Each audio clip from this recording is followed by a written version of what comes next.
आज गर्गाचार्य जी ने कहा मैं प्रयास करता हूं। आज गर्गाचार्य जी महाराज चलते हुए नंद बाबा के पास आए। नंद बाबा ने उनका बड़ा स्वागत किया, चरणों में प्रणाम किया, सुंदर आसन पर बिठाया और कहा महाराज कहां से आनो है। गर्गाचार्य जी ने कही कहां से कहा, अरे हमारा तो यही काम है, कभी नामकरण संस्कार, किसी को विवाह संस्कार, किसी की सगाई कराए, वो यही काम है। नंद जी ने कही ओह महाराज आपने खूब याद दिलाई, हमारे यहाँ भी दो दो लाला हैं, अभी एक को भी नाम नहीं रखोगे हो, आप कृपा करो आप ही उनको नाम रख दो। गर्गाचार्य जी ने कही हम कैसे नाम रख सकें तुम्हारे लालान को, भाई हम तो वसुदेव जी के कुल पुरोहित हैं, कोई बात नहीं आप ही नाम रख दो। बोले अगर हम नाम रखेंगे और आपकी बात कंस को पता चल जाएगी तो परेशानी होगी। बाबा ने कहा कोई बात नहीं, हम तो चुपचाप नामकरण करा लेंगे। तो गौशाला में नामकरण की व्यवस्था की गई। मैया से कहा, मैया यशोदा ने कहा कहीं मेरे लाला को नामकरण चुपचाप, अरे मैं तो अपने लाला को नामकरण करवे के ताई कार्ड चिपकाऊंगी, सबको बुलाऊंगी और तब लाला को नामकरण होगा, ऐसे कैसे करा लूं, इतने दिनों बाद मैंने लाला को मुंह देखो है। नंद बाबा ने समझाया मेहर देख वैसे ही लाला के बहुत दुश्मन है गए हैं और हम चुपचाप लाला को नामकरण कराए लेंगे, फिर कभी देख लेंगे उत्सव, फिर कभी कर लेंगे लोगों को, फिर कभी बुला लेंगे। मैया मान गई। आज गौशाला में पूजन की व्यवस्था हुई। शालिग्राम भगवान आदि का पूजन करने के बाद गर्गाचार्य जी ने कही बुलाओ लालान को, मैया लेके आवे। मैया ने लालान की अदला बदली कर ली महाराज। रोहिणी जी जो हैं उन्होंने तो कन्हैया को ले लियो अपनी गोदी में और यशोदा जी ने बलराम जी को अपनी गोदी में ले लिया। दोनों मैया अपने बच्चन की अदला बदली करके और वहां पहुंची और जैसे ही गर्गाचार्य जी की दृष्टि भगवान पर पड़ी और जैसे ही मैया यशोदा की गोद में लेटे हुए बालक पर पड़ी, सबसे पहले मैया यशोदा से कहने लगी अरे मैया ये तुम्हारा पुत्र नहीं है। तो बोले अयम ही रोहिणी पुत्रो रमयन् सुहृदो गुणै आख्यास्यते रामैति बलाधिक्यात् बलं विदुः। अयम ही रोहिणी पुत्रो, ये तुम्हारा नहीं है, ये तो रोहिणी का बेटा है और इसका नाम हम राम रखते हैं। इनमें बल बहुत होगा इसलिए लोग इन्हें बलराम जी के नाम से जानेंगे। बोलिए बलराम जी महाराज की जय। मैया यशोदा ने तुरंत अपने गले से मोतियों की माला उतारी, महाराज के चरणों में रख दी। अरे महाराज ऐसे ही नहीं है, बहुत ज्ञानी है। फिर भगवान के नामकरण की बारी आई तो गर्गाचार्य जी तो खो गए, क्या नाम रखूं। अरे मैया आसन वर्णास्त्रयो ह्यस्य ग्रहणतोनु युगम तनु। ये जो लाला है ना रोहिणी की गोद में, इन्होंने तो अलग अलग युगों में अवतार लिया और अलग अलग युगों में कभी ये शुक्ल वर्ण के हुए, कभी रक्त वर्ण के हुए, कभी पीत वर्ण के हुए, किंतु इस युग में तो ये इदानीम कृष्णताम गतः, इस समय तो ये कृष्ण वर्ण के हैं। कृष्ण वर्ण माने कृष्ण वर्ण समझ रहे हो? अरे कछु तो बोलो, वही माटी के धोंदा वाली बात। काला रंग है? इस समय ये सांवले सलोने हुए हैं, इसलिए कृष्ण वर्णत्वम सकृष्ण, कृष्ण वर्ण सांवले सलोने होने की वजह से इनका नाम मैं श्री कृष्ण रखता हूं। बोले श्री कृष्ण भगवान की जय। और मैया क्या बताऊं, तेरे जा लाला के तो बहुत नाम होंगे, कभी ये वसुदेव के पुत्र भी बने होंगे, इसलिए इनका नाम एक वासुदेव भी होगा। वसुदेवस्या पत्यम पुमान वासुदेव। कोई इनको दामोदर कहेगा, कोई इनको मधुसूदन कहेगा, कोई इनको माधव कहेगा, कोई इनको गोविंद कहेगा, कोई इनको गोपाल कहेगा। अरे मैया बहुत से नाम होंगे, कितने नाम बताऊं कि बहूनि संति नामानि रूपाणि च सुतस्य ते। बहूनि संति नामानि, तुम्हारे लाला के तो बहुत नाम होंगे और कहां तक नाम बताऊं। इस प्रकार से कृष्ण और बलराम का नामकरण संस्कार संपन्न हुआ। कृष्ण और बलराम थोड़े और बड़े होने लगे, घुटरन घुटरन चलते हैं। मैया पैरों में और पंसुरी बांध देती हैं, चलते हैं तो खन खन छन छन की आवाज आती है। भगवान थोड़े और बड़े होने लगे, थोड़ा सा पैदल चलने लगे, फिर गिर जाते हैं, फिर चलते हैं। धीरे धीरे कन्हैया और बलराम बड़े हो रहे हैं। और थोड़े बड़े हुए तो मैया यशोदा और कन्हैया की उंगली पकड़ लेती हैं और मैया की उंगली पकड़ करके मैया ऐसे ऐसे घुमाती हैं और कृष्ण और बलराम मैया के साथ घूमते हैं, छम छम छम छम नाचते हैं। नाचे नंदलाल नचावे हरि की मैया, ऐसा सुंदर भाव और मैया का बच्चों के प्रति है। कन्हैया और थोड़े बड़े हो रहे हैं, थोड़े और बड़े हुए तो मैया से कहने लगे हम गोचारण करने जाएंगे। इन्होंने कहा गैया तो तुझे नहीं मिलेंगी, हाँ बछड़ान को तुम चरा के ला इसको। तो गोपाष्टमी के दिन कार्तिक में आती हैं उस दिन, और भगवान ने गोचारण करना प्रारंभ किया है। ब्रज के लोग तो भगवान के दर्शन के लिए लालायत रहते हैं। धन्य भाग है मैया यशोदा के, जग जाकी गोद में सो यशोदा की गोद में। पूरा संसार जिसकी गोद में है वह भगवान त्रिलोकाधिपति आज मैया यशोदा की गोद में किलोल कर रहे हैं। कि शेष महेश दिनेश सुरेश हुजाए निरंतर ध्यावें, ताहि अखंड अनंत अनादि अछेद्य अवेद्य सुवेद बतावें। नारद शेष व्यास रहे पचिहार को पुन पार न पावे। अरे ताहि अहीर की छोहरियां छचियावर छाछ नाच नचावे। जिसका न आदि का पता है न अंत का पता है, ऐसे आदि अंत से परे भगवान आज ब्रज में और आनंदित कर रहे हैं ब्रजवासियों को। एक दिन कन्हैया अपने नंद भवन में नृत्य कर रहे थे। एक गोपी ने निकलते हुए देख लिया, निकलते हुए देखा तो दौड़ी दौड़ी आई, अपनी सब गोपियों को इकट्ठा कर लिया और कहने लगी श्रृण सखी एकम नंद निकेतांगणे मया दृष्टम। अरे सखी मैंने आज एक कौतुक देखा है। क्या?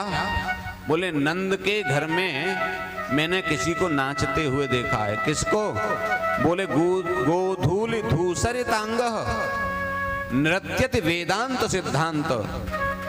वेदांत के सिद्धांतों का प्रतिपादन करने वाला वो परब्रह्म परमात्मा आज मैंने मैया यशोदा के महल में नाचते हुए देखा।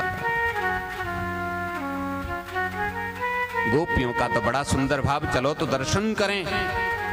आज कन्हैया के दर्शन करते हैं। कन्हैया ने अपनी एक मंडली बना ली है, बाल गोपाल मंडली। उस मंडली के साथ कन्हैया चलते हैं। धीरे धीरे कन्हैया और बड़े हो रहे हैं।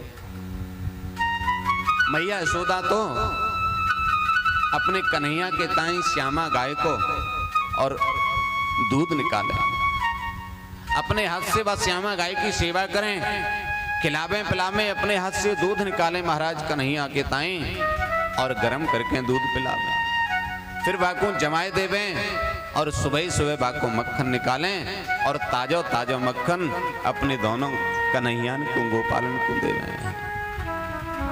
मक्खन खाने की आदत पड़ गई, कन्हैया बाहर निकलने लगे। अब तो जो गोपियां थी बड़ा प्यार दुलार देने लगे, कन्हैया उनके घर जाने लगे और वहां भी मक्खन खाने लगे।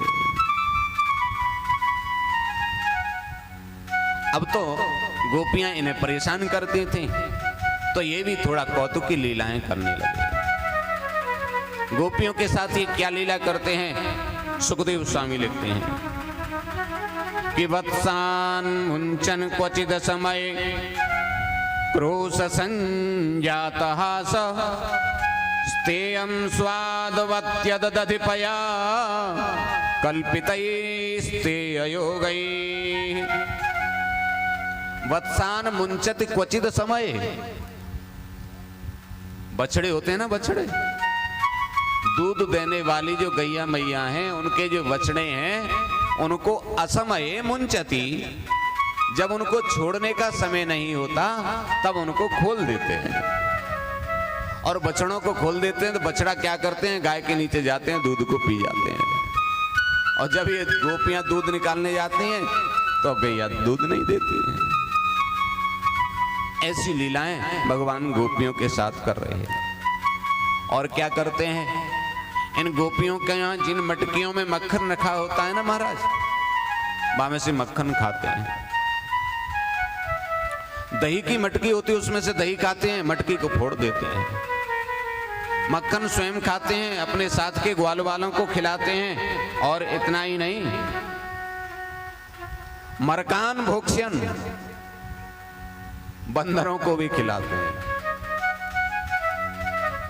मरकान भोक्ष्यन विभति चित्सेन, और वो मटकी खाली हो जाती है तो जो नहीं खाली मटकी तो रखते हैं। नात भांडम भिन्नति, उस मटकी को भी तोड़ देते हैं, फोड़ देते हैं। ऐसी ऐसी लीलाएं और ये करते हैं। गोपियां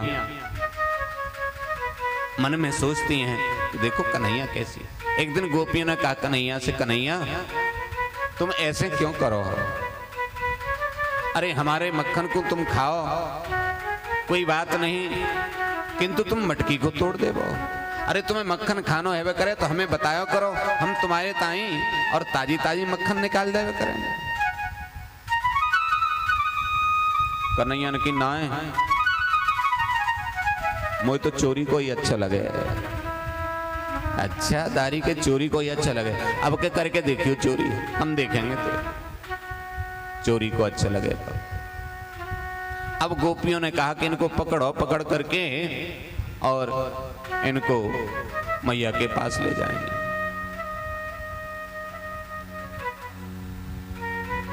एक दिन गोपी ने अपने दरवाजे की सांकल लगा दी, ताला नहीं लगाया और पास में ही छिप गई। श्रीमान जी आए अपनी मंडली के साथ, छोटे छोटे बच्चा मंडली के साथ आए, इधर उधर देखा, कोई गोपी तो कहीं दिखाई नहीं दे रही है। चुपके से और सांकल खोल ली, अंदर घुस गए। अंदर घुस गई, माखन की मटकी दिखाई देवे लगी।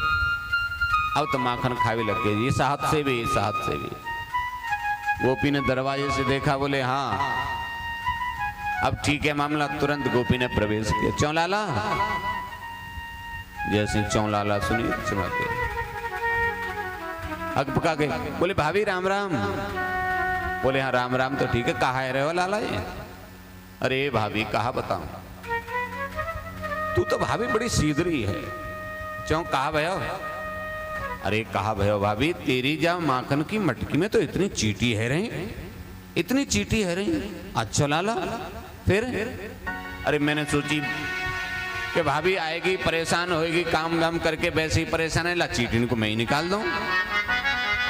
अच्छा लाला जी तो तुम बहुत बढ़िया काम कर रहे। लाला ये बताओ, दोनों हाथों से चीटी इतनी थी भाभी, दोनों हाथों से निकाल तब भी तो ना निकल रही।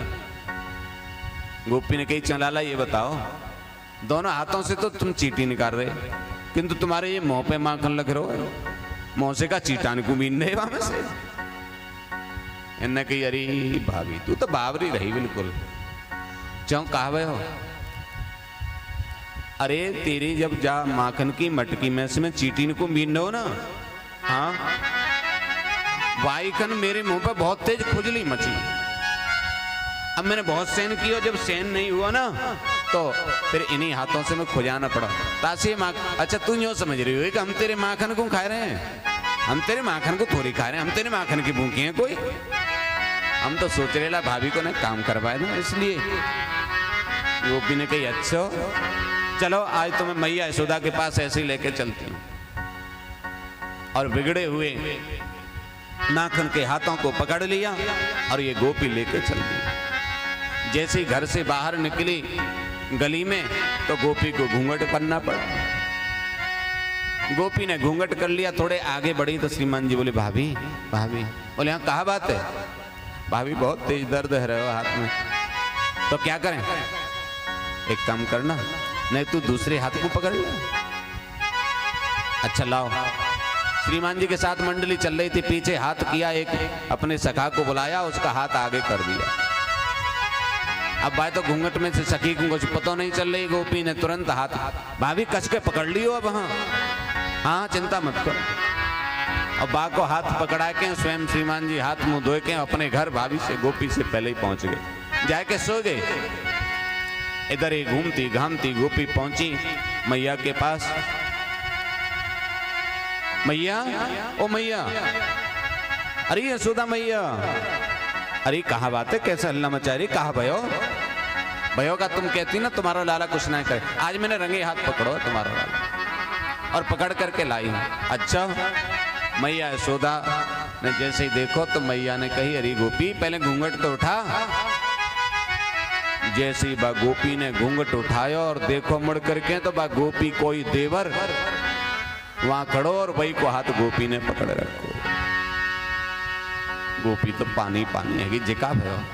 तब तक श्रीमान जी आंख मीड़ते हुए अंदर से निकल करके आए, भाभी राम राम। अब भाभी पे राम राम ले जा रही है। लौट गई चुपचाप। जब कन्हैया को तो कुछ न कुछ इंतजाम करना पड़ेगा, देखो मेरे साथ कैसे जाने नाटक करे हुए है। सब गोपियां जो हैं वो मन में विचार कर रही हैं किस प्रकार से और इनको हम रोकें, क्योंकि इनकी जो स्थिति है वो सबको परेशान करने की किसी को किसी की नहीं है। गोपियों का भी बहुत सुंदर भाव था और भगवान का भी बहुत सुंदर भाव था।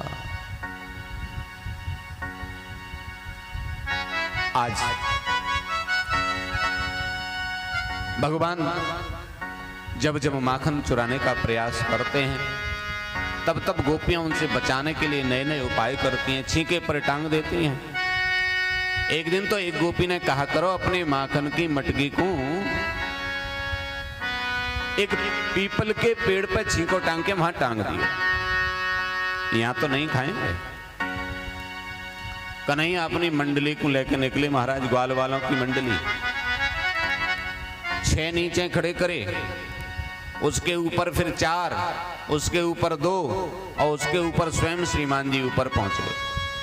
और एक बांस मंगायो और बांस लेकर के जोर से एक बांस मटकी में नीचे से ऐसे मारियो, मटकी फूट गई महाराज। बागो जितना मक्खन हो सब नीचे लग गयो, सब ओक लगा के पीवे लगे। स्वयं खायो, ग्वाल वालों को खिलायो और बंदरन को लुटा रहे हैं। मरकान भोक्षण विभजित सचेन नाते भांडम भिनती, बंदरों को खिला रहे हैं, स्वयं खा रहे हैं और मटके को भी तोड़ दिया करते हैं। आज समस्त गोपियां एक साथ इकट्ठी हुई और सबने कहा चलो आज मैया यशोदा से कन्हैया की शिकायत करें, ये हमारे कितना नुकसान करे हैं। हमारी दादी सासू के समय की जो मटकी है बाकू में तोड़ देवें, मक्खन को नुकसान करें, दही को नुकसान करें। आज जाकर के गोपियां जो हैं वह मैया यशोदा के पास पहुंची हैं और मैया यशोदा से जाकर के समस्त गोपियां शिकायत कर रही हैं, अरे मैया तुम्हारा जो कन्हैया है ना लाला, ये बहुत परेशान करे है। क्या परेशान करे, क्या क्या शिकायत करूं मैया? बहुत शिकायतें हैं या लाला की, तो बताओ तो सही। एकाध गोपियां मैया से शिकायत कर रही हैं। अरे मैया कन्हैया की शिकायत क्या करूं या लाला की मटकी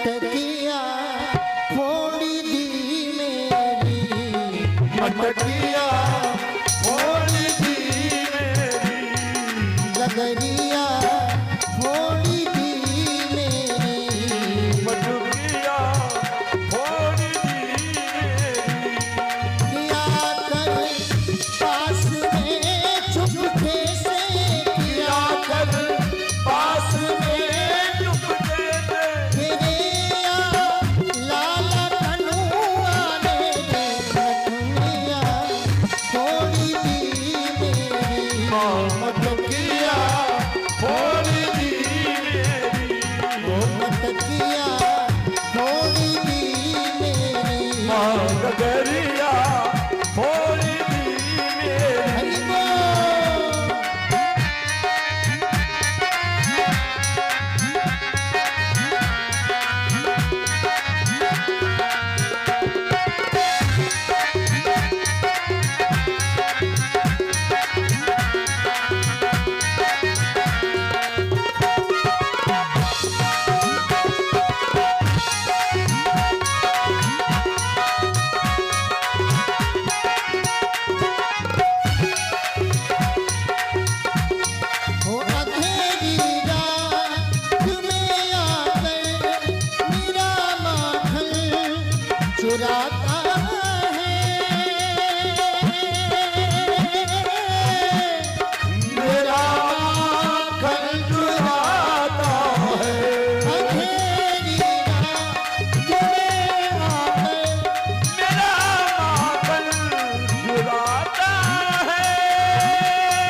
बोलिए भक्त वत्सल भगवान की जय। अरे भैया कन्हैया की शिकायत क्या करूं, नटखट की मटुकिया तोड़ दी मेरी। हमारी दादी सासू के जमाने की जो मटकी हैं उनको भी तोड़ देते हैं, माखन खाते हैं, इसकी तो कोई बात ही नहीं है। मैया ने कन्हैया को बुलाया, चौरे कन्हैया ये सब तेरी शिकायत करने के ताई आई है, कहा बात है? कन्हैया ने कही, अरे मैया तो इनकी बातों में आ रही है। अरे कने इनको पतियारो मैया, मैं तस्कर ये साह, इनकी साजिश है, साजिश। अच्छा कहा साजिश है? बोले चोर नाम मेरो धरो, मेरो होन न देंगी ब्याह। इन्होंने सोच लिया है कि जा नंद के छोरा को चोर चोर करके घोषित कर दो, कोई सगाई वारो आएगा तो जा नंद के छोरा को जब पता चलेगी अरे तो गांवों में चोरी करता फिरे तो कोई जाके सगाई नहीं करेगा, जामा रहेंगे ऐसा कर रही हैं। अरे दारी के बहुत बात बनावे, क्यों जाता है, क्यों ऐसे काम करता है? जब डांटने लगी तो इन गोपियों ने कहा मैया अभी कुछ मत कहो, हम चली जाएं उसके बाद समझा देना, डांटने की कोई बात नहीं है। क्योंकि ये गोपियां तो किसी न किसी बहाने से कन्हैया का दर्शन करना चाहती थी। के देखे विनु कान्हा जब मन नाही माना, इन आंखों से आज हमने ब्रह्म पहचाना है। इन आंखों से आज हमने परब्रह्म परमात्मा को पहचान लिया है। कि कृष्ण पद कमलों में मन को लगाना,